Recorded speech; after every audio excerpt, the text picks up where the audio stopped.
Hello class.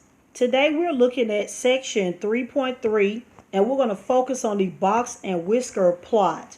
I'm on textbook page 127 looking at number 5.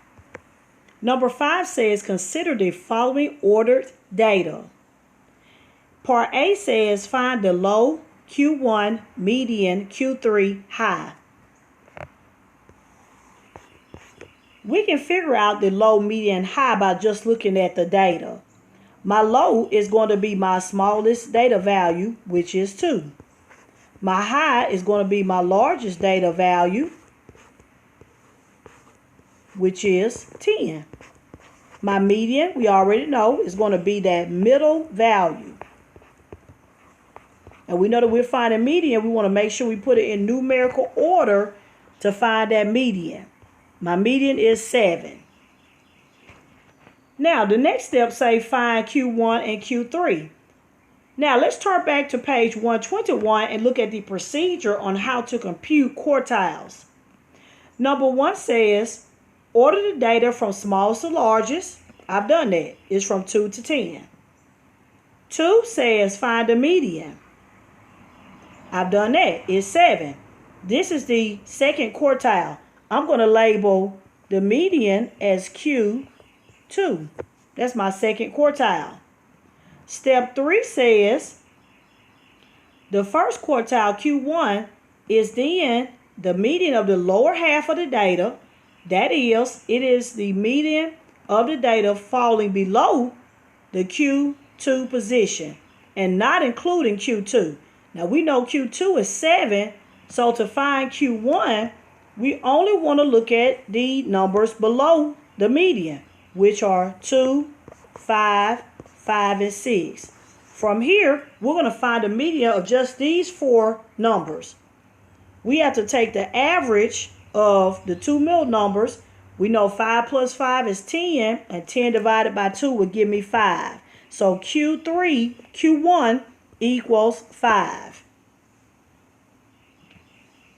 Step 4 says the third quartile, Q3, is the median of the upper half of the data. That is, it is the median of the data falling above the Q2 position and not including Q2. To find Q3, we're going to look at the data values 7, 8, 9, and 10. And we have to find the average of 8 and 9 to get our median value. We have 8 plus 9, which we know equals 17. And we divide that number by 2. And we're going to get 8.5. So my low is the lowest number in my data value. My high is my largest number in my data value. My median is 7. My Q1 is the values below my median, which were 2, 5, 5, and 6. And we found the average of the 2 middle numbers. My Q3 are my values above my median. And we had to take the average of the 2 middle numbers, which were 8 and 9. That is it. Very easy. Now, not including Q2 on steps 3 and 4. You can apply that when you have an odd amount of data.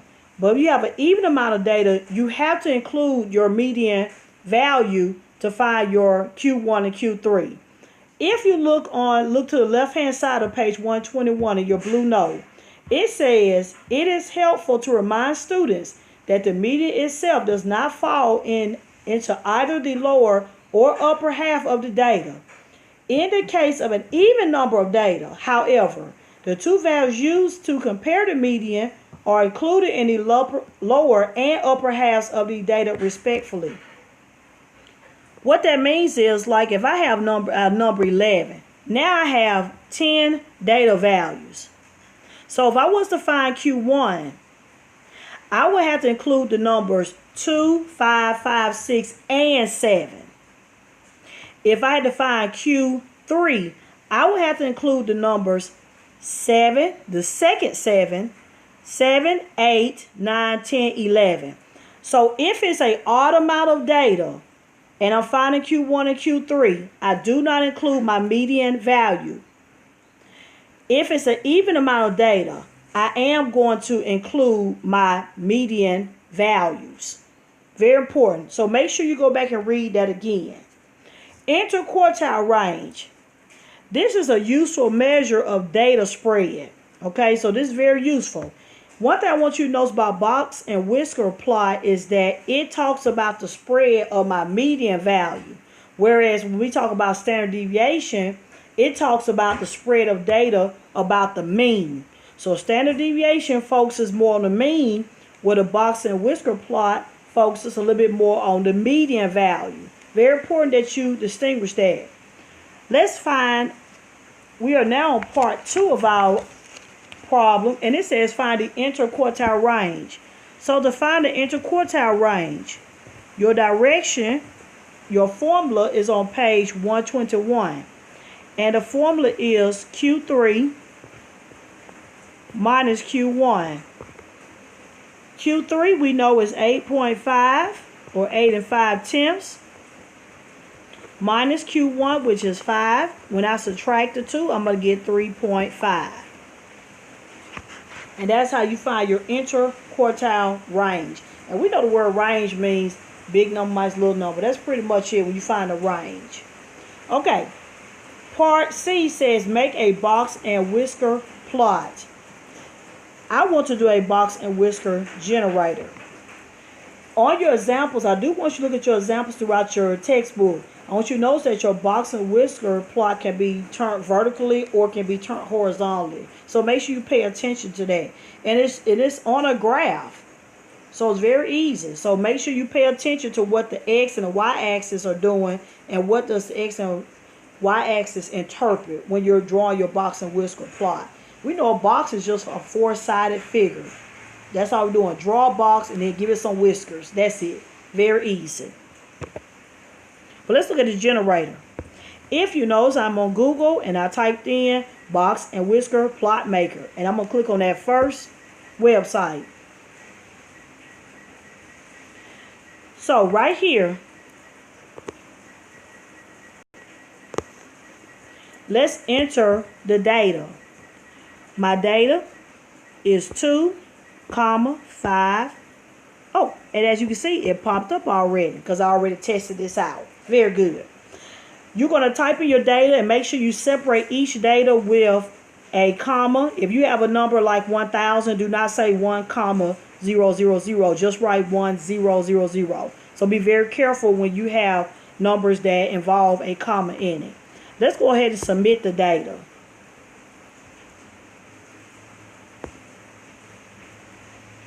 So to submit the data, let's see what happened.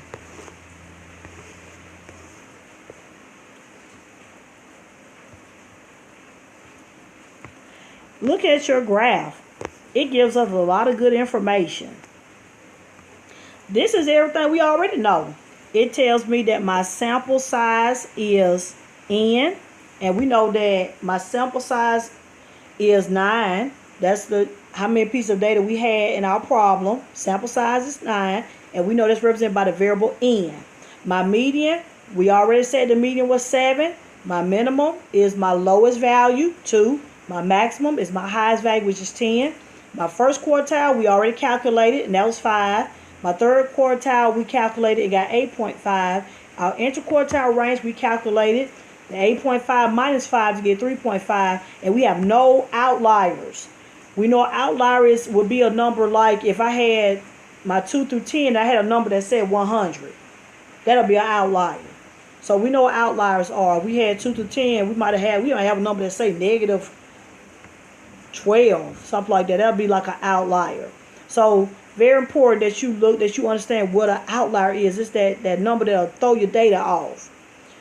So this is your box and whisker plot. Look at it very carefully. Notice that your highest value is 10. That's where the whisker will go. Your lowest value is 2. That's where the other whisker will go. And in between will be your quartiles.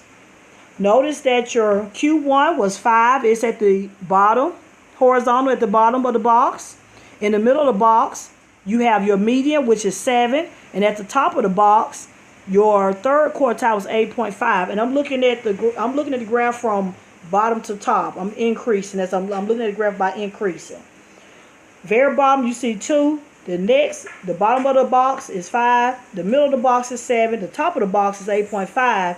And then the whisker at the top is 10. And that's how you draw it. You just draw a box. And notice in your box will include quartiles 1, 2, and 3.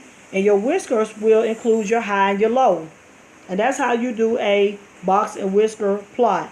Again, it may be horizontal as well. So this box is vertical, but your box may also be turned horizontally. But you're going to read it the exact same way.